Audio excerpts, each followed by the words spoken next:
Boa tarde, pessoal. Meu nome é Fernando Neto, eu sou doutorando do PPGH da UFSM, bolsista CAPES. E esse trabalho é de autoria minha e da minha colega Karine, que é mestranda do programa de Patrimônio Cultural da mesma instituição, lá da UFSM.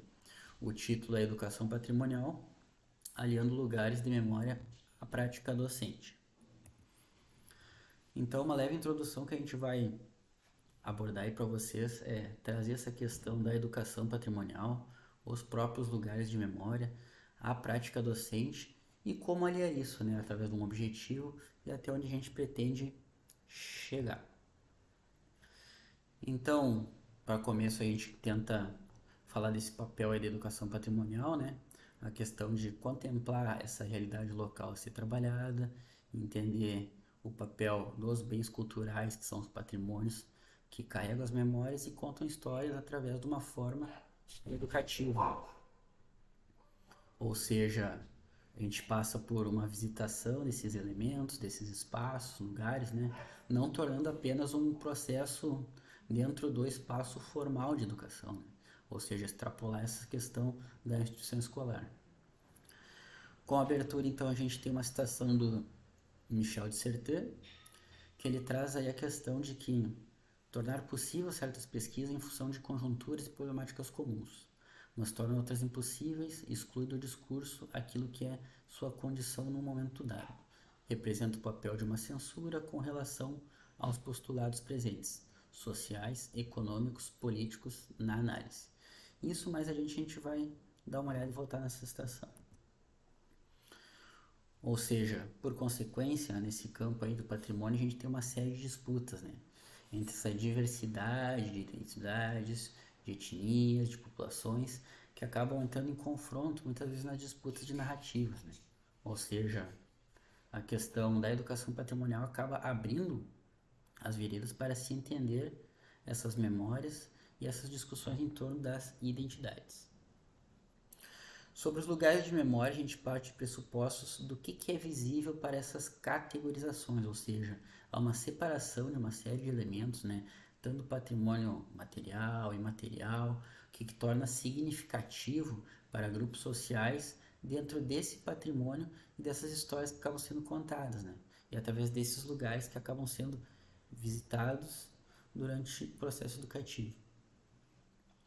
Então temos uma outra citação aí, que fala: uma das maneiras de ampliar nossa compreensão é pelo estudo e observação do mundo vivido, do mundo que nos cerca, da nossa vida cotidiana, da nossa comunidade com a qual partilhamos sonhos, desejos, necessidades e expectativas na constituição de nossos saberes e fazeres que consolida nossa existência individual coletiva.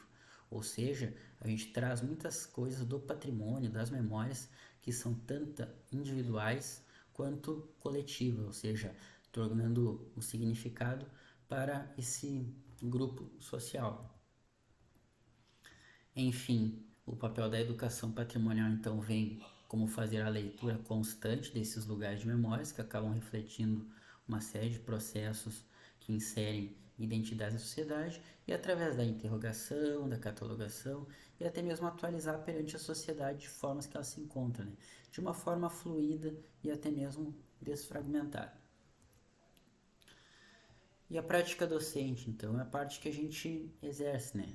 Eu e a professora Karine somos professores de educação básica, né? Atuamos já há longa data e observa-se um jogo de exclusões na forma como organiza o pensamento histórico, essa hierarquização de discursos, essa questão pontual de algumas identidades que acabam sendo trazidas com certo questão mais pontualidade e que falta uma linha que costure isso e que forme essa diversidade identitária que é o nosso país, né? É uma série de territorialidades que devem ser uh, amarradas, costuradas e trazidas como uma constante o tempo todo. E aí fica uma questão, como selecionar esse patrimônio, essa memória, a vir a ser trabalhada, né?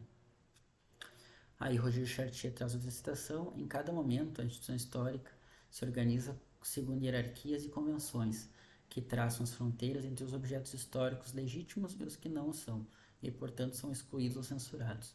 Mais uma vez então entra todo esse processo de separar uma série bens culturais, práticas, saberes, enfim, né?